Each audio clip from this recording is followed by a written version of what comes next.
ছোট বয়সে এই কাবাডি খেলা খেলতে খেলতে দেখতে দেখতে আমরা বড় হয়েছি। বাংলাদেশের কাবাডি খেলা দেখতে এসে এভাবেই নিজের ছোটবেলার স্মৃতিচারণ করলেন সাবেক সংসদ সদস্য ও জনপ্রিয় লোকসঙ্গীত শিল্পী মমতাজ। গ্রুপ পর্বে টানা 4 ম্যাচ জিতে আগেই সেমিফাইনাল নিশ্চিত হয়েছিল বাংলাদেশের, তাই লক্ষ্য ছিল শেষ ম্যাচ জিতে গ্রুপ চ্যাম্পিয়ন হওয়ার। ঘরের মাঠে নেপালকে হারিয়ে সেই আশাও পূরণ হয়েছে লাল সবুজের প্রতিনিধিদের। শুক্রবার কোর্টের লড়াইয়ে নেপালকে সহজে 46-31 পয়েন্টে হারিয়ে গ্রুপ সেরা হয়েই সেমিফাইনাল খেলবে সর্বশেষ 3 বারের চ্যাম্পিয়নরা। গ্রুপ পর্বে 5 ম্যাচের সবকটি জিতেছিল বাংলাদেশ। মিরপুর শহীদ সোহরাওয়ার্দী ইনডোর স্টেডিয়ামে গ্রুপ পর্বের শেষ ম্যাচে 3টি লোনা সহ নেপালকে পরাজিত করে বাংলাদেশ।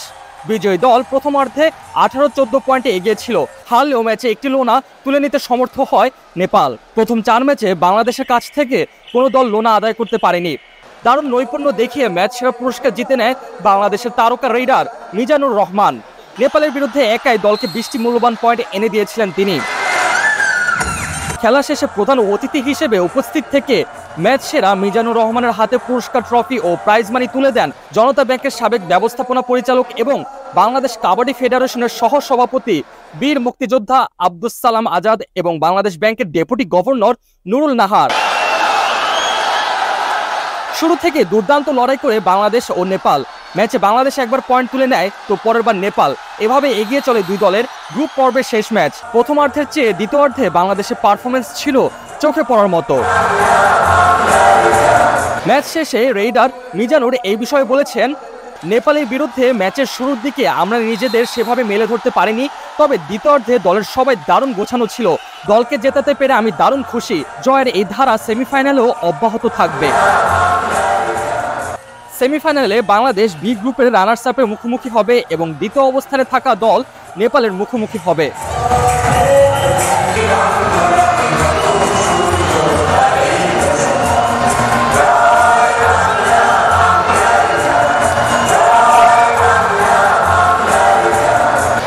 কাবাডি খেলা আমাদের জাতীয় খেলা এবং আমি খুবই খুশি যে এই ধরনের একটা আয়োজনে আমি আসতে পেরেছি।